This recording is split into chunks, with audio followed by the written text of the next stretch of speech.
Hi there. I'm Dr. Amy Chai, and you're on the fly with Dr. Chai. I am from the class of 1985, and I'm so excited to be here to talk to you today. And I want to give kudos to Hopkins for coming up with the FLI initiative. I think it's very needed and I think it's great. And congratulations to all of you. And I know Hopkins wants me to kind of focus on how am I going to get you all to succeed more in your career. But come on, you guys have a Hopkins degree, so you are going to succeed in your career. So, what I'm going to kind of focus on a little bit more today is how to succeed emotionally and psychologically in the life that's ahead of you. And there's one thing that I really want you to take home from what I say today, and that is that when you grow up, fly, you come from a unique culture.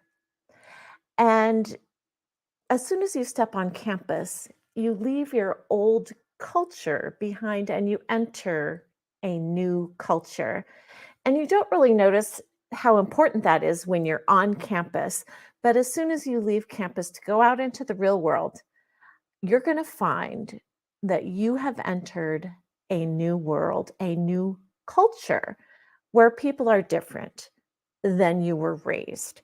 And you're never going to go back and really be able to fit into the culture that you came from. But yet, you're never quite going to be able to fit into your new culture either, because for the rest of your life, you're literally going to be living cross culturally. So, I really want to help you unpack how that means for your future, what that means to you, how you should relate to that cross cultural experience. And so, I have today, I'm going to talk to you about three ways to look at your past. Then I'm going to tell you a little bit about myself. And then I'm going to talk about three ways to look at your future. And hopefully that'll really help you to kind of process the whole fly experience. So here we go. Um, I call this fly right.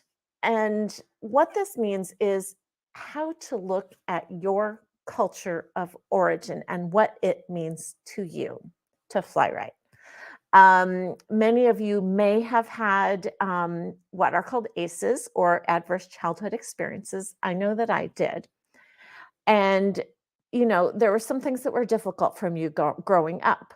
So there's some things going on in your head that when you're interacting with other people who did not experience those things, it may be difficult for you to relate and you may feel out of place. And I don't want that to happen to you. It happened to me, but so maybe you can learn a little bit from what I went through. So the first one is that I want you to tell you is never forget who you are and never forget where you came from. Now, the culture that you came from is a great culture. It's a unique culture. There's nothing wrong with your culture of origin. And in fact, if you think about it and look into it carefully, you will find that there are many wonderful, precious things about your culture of origin that you need to keep with you in your heart. But what you're going to find when you go cross culturally into the culture of the educated, professional, elite, wealthy people, you're going to find that there's kind of a lot of pressure to separate yourself from your past, to try to identify and assimilate more with your new culture. And it's good to fit in, but it's not good to forget who you are. So never devalue yourself, never hide yourself. Always hold on to your values and appreciate them every day. And that's going to be really important for you to think about as you interact with other people who may not be like you. The second thing I want to just say is that Rich Dad, Poor Dad is just a book. And that book it was really, really popular. And I don't know if you've read it, but it talks about how kids who grew up with rich parents, um, they have certain benefits, like they get generational information, generational assistance, generational wealth. And you may look at these kids who grew up with this and you may think, why isn't that something that I have? But Rich Dad, Poor Dad is just a book. And what you need to know is that your dad and your family gave you precious things that you should be grateful for. Like my dad, he had a very limited vocabulary. It was kind of like, yep and nope were the only words he ever said. But he did lead by example, and he led me to see that everyone was valuable.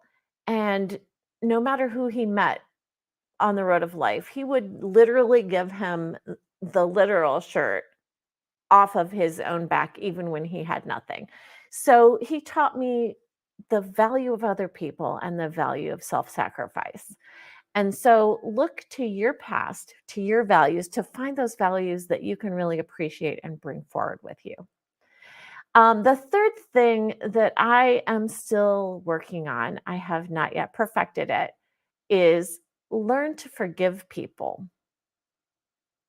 Learn to forgive people who will never understand you, people who will make assumptions about you.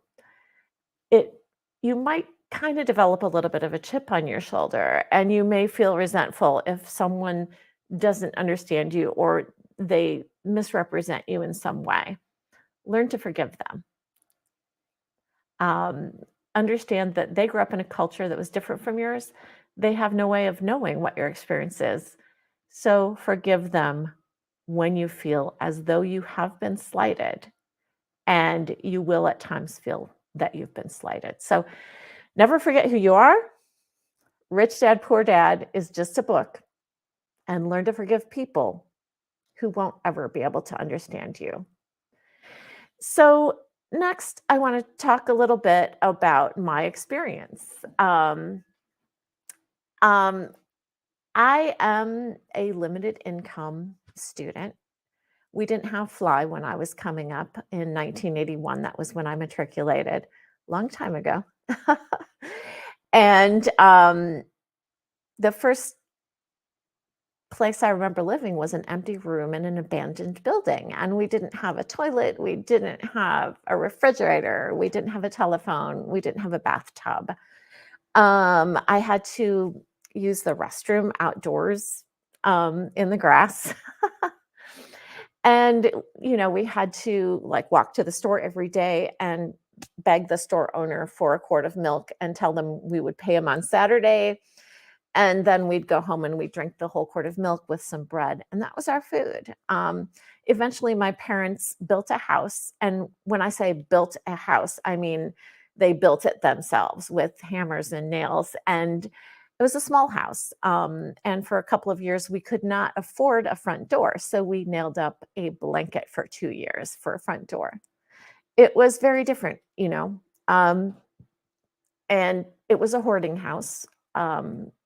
We had, junk piled up. It was My mother had some mental health issues, and it was a very difficult life. But one day I heard an announcement on the radio at school, and they said, classes are going to be available for you to skip today if you want to take a test. Well, of course, I wanted to skip a class that day. So I did skip the class. I decided how fun it would be to take a test instead of going to English. And it turned out that the test was actually the PSAT test. So that was a lot of fun. When I got back from taking the test, a couple of weeks later, I got a call down to the principal's office, and the principal told me that I could go anywhere that I wanted to go for college. And I was super excited. I'd never heard that before, and I didn't know anything about college actually. So I went to the bookstore, I pulled out a book, and it was a book about different majors that you could have. And I thought, well, biophysics sounds like a really good major. And the best school for biophysics was Johns Hopkins. And I didn't know anything about applying to schools or anything like that. So I only applied to one school. It was Johns Hopkins. And they did accept me. But when I got to Hopkins, it was really different. Kids were sitting around and they were talking about AP tests. And they said, oh, I AP'd this, I AP'd that. And when it got to me, I said, what's an AP test? Because I'd never heard of an AP test. I didn't know what it was.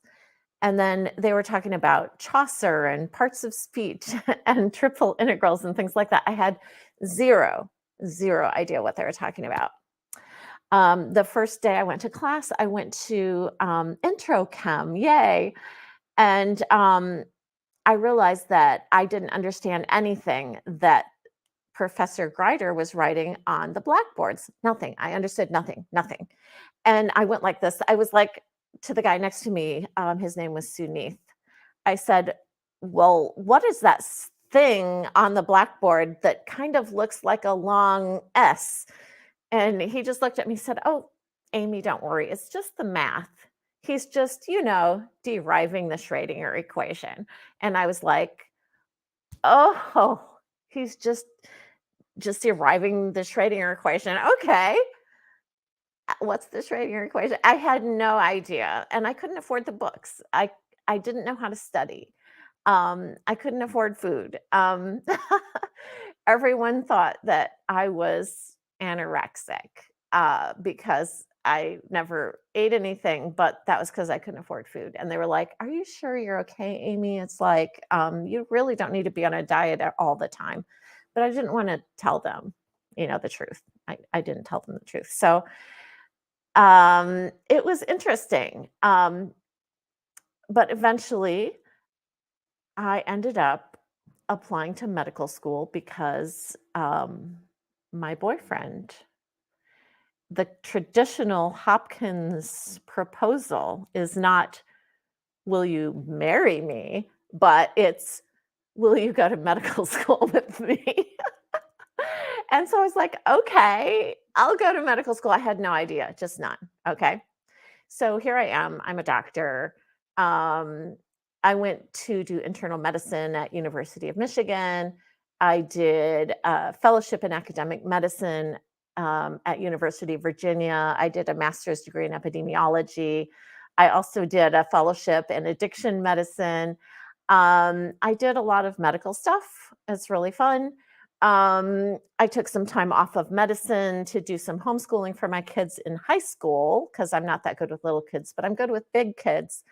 And I ended up homeschooling high school, and I won the US Presidential Teacher Award from President Obama because, my kids did really well in homeschooling. And then I wrote a book about it, and it was a top 10 educational book. I went on a book tour. I went speaking in China. I did all this random things that were fun. Then I went back to work, and I've been working really hard trying to treat addicted patients. And that has been incredibly fulfilling. And I love my patients so much. And